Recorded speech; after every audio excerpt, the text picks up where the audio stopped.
Shalom, Assalamualaikum warahmatullahi wabarakatuh. Om Swastiastu, Namo Buddhaya, Salam Kebajikan. Perkenalkan, nama saya Lydia Nalisa, NIM 45219090, Politeknik Negeri Ujung Pandang. Pada video kali ini saya akan membahas dan menjelaskan 3 pertanyaan soal ujian akhir semester. Yang pertama yaitu pertanyaan, jelaskan pentingnya menjaga nilai dalam perusahaan. Nilai dalam suatu perusahaan merupakan salah satu indikator apakah perusahaan tersebut dapat dikatakan sehat atau tidak. Sebuah nilai harus menjadi sebuah kebiasaan dan perilaku dalam mencapai tujuan suatu perusahaan. Nilai-nilai perusahaan merupakan kumpulan nilai yang menjadi dasar maupun pijakan dalam membentuk sebuah sistem, sebuah proses, sebuah kebijakan serta strategi dalam menjalankan perusahaan.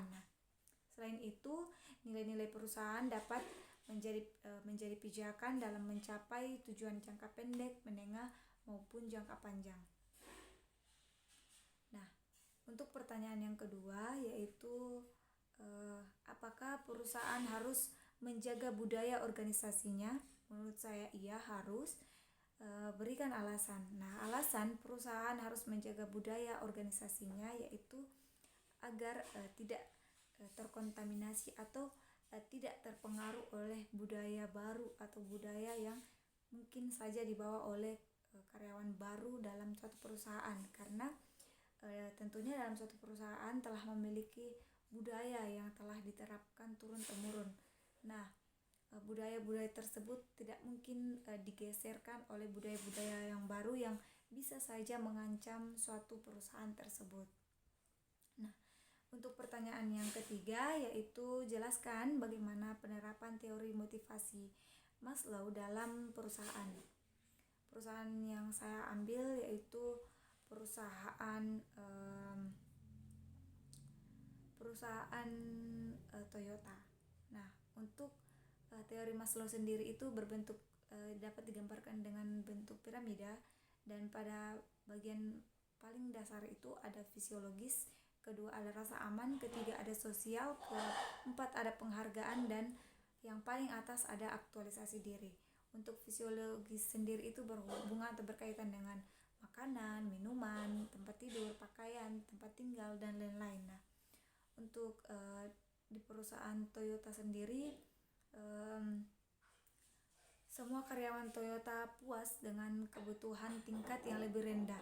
Mereka digaji dengan baik, pekerjaan mereka terjamin, dan lingkungan kerja aman dan terorganisir. Ini berkaitan dengan tingkatan yang kedua yaitu keamanan. Yaitu penjelasannya, Toyota itu menyediakan penitipan anak dan fasilitas rekreasi yang tersedia di lokasi untuk karyawan. Semua manfaat ini diberikan untuk memastikan karyawan mereka aman dan terjamin untuk bekerja untuk tingkat kebutuhan yang lebih tinggi, yang membawa hasil yang lebih tinggi. Contohnya, untuk seorang ibu yang memiliki anak, mereka akan tenang, akan merasa aman jika anak-anak mereka dititipkan di tempat penitipan anak yang telah dijamin oleh perusahaan. Sehingga hal itu tidak menghambat ibu tersebut bekerja dengan maksimal. Untuk tingkatan yang ketiga yaitu tentang sosial, yaitu tentang afeksi, relasi, keluarga, dan lain-lain.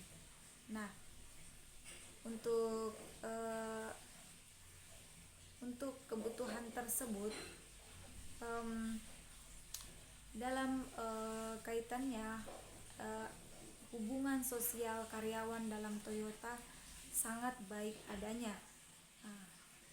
Dapat dilihat pada tingkatan kebutuhan kepemilikan, yaitu mereka mempromosikan semangat tim yang kuat dan rasa memiliki adalah dengan tidak menunjukkan diskriminasi di antar anggota tim atau antar manajer dan karyawan. Secara khusus tidak ada fasilitas parkir pribadi, biasanya dalam perusahaan pimpinan, perkiraan untuk pimpinan, perkiraan untuk manajer di Toyota tidak menerapkan hal tersebut. Selain itu juga tidak ada fasilitas, tidak ada kafetaria pribadi untuk manajer, atau tidak ada kantor pribadi atau sekretaris pribadi. Juga semua staf didorong untuk mengenakan seragam perusahaan dan dipanggil dengan nama mereka. Nah, dipanggil dengan nama atau tidak, hal tersebut berarti bahwa kita menyamaratakan, baik itu mereka yang mungkin pekerjaannya di bawah seperti satpam, itu tetap baik satpam maupun karyawan tetap dipanggil dengan nama depan. Tapi di sisi lain kita tetap menghargai atasan kita. Nah, praktik ini membuat karyawan benar-benar merasa bahwa mereka adalah bagian dari komunitas dan menciptakan ikatan yang kuat antar karyawan dan perusahaan. Nah, selanjutnya ada kebutuhan akan penghargaan, yaitu pencapaian status, tanggung jawab, reputasi, dan lain-lain. Nah, Toyota mendorong karyawannya untuk mencoba memecahkan masalah yang menantang untuk membangun kepercayaan diri mereka, sehingga mereka dapat memenuhi kebutuhan mereka yang lebih tinggi dalam penghargaan dan aktualisasi diri. Nah, ini berkaitan dengan tingkatan yang paling atas, yaitu aktualisasi diri, saling berkaitan, sehingga saya akan menjelaskan langsung keduanya. Jadi Toyota ini menggunakan rasio, yaitu pemimpin tim dengan anggota tim 1:4 atau 5. Dibandingkan dengan 1 hingga 20 atau 30 di industri, Toyota menciptakan 4 hingga 5 kali peluang promosi bagi karyawan. Nah, jadi setiap karyawan yang memiliki kinerja yang baik akan memiliki peluang 4 sampai 5. Nah, pekerja yang ambisius juga dijanjikan bahwa pekerjaan lini perakitan mereka bersifat sementara, dan setelah dipromosikan menjadi pemimpin tim, mereka akan menerima banyak pelatihan dan peluang rotasi pekerjaan. Nah, jadi Toyota ini sangat menjunjung tinggi atau sangat menerapkan teori Maslow ini. Nah, demikian yang dapat saya jelaskan, dan kurang dan lebihnya mohon dimaafkan. Sekian, terima kasih.